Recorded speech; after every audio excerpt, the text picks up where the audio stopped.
There are two possible ways to calculate the development of these items. We can either consider the average days observed throughout the historical period or the latest figure.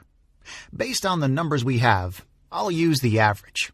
Let's apply the average function for each of these items.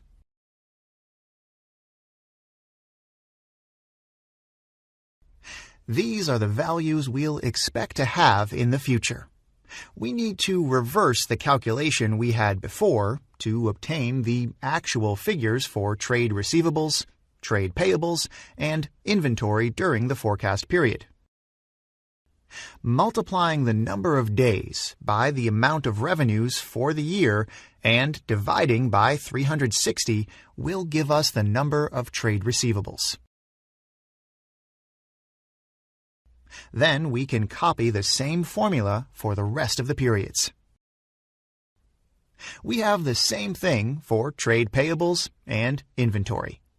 Multiplying the number of days by the COGS figure for that year and dividing by 360 will result in the trade payables amount for 2017. As you probably noticed, we are fixing the row reference of cost of goods sold when calculating trade payables. This allows me to copy the formula for inventories directly.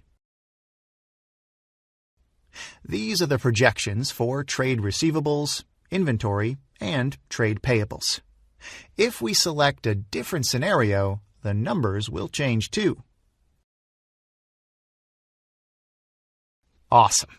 Let's look at other assets and other liabilities.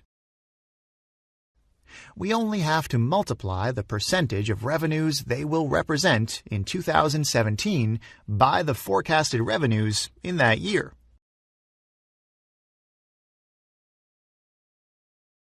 Easy, right? Let's make another assumption, shall we?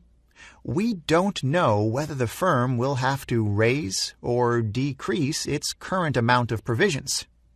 Here, it is best to hypothesize that provisions will remain flat throughout the entire forecast period.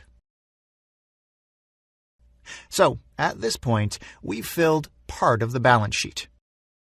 What about the other items?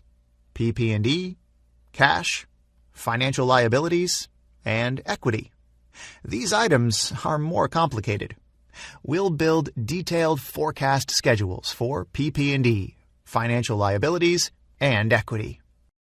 Once we've forecasted these lines, we can calculate the firm's cash flow, and we'll be able to fill in cash.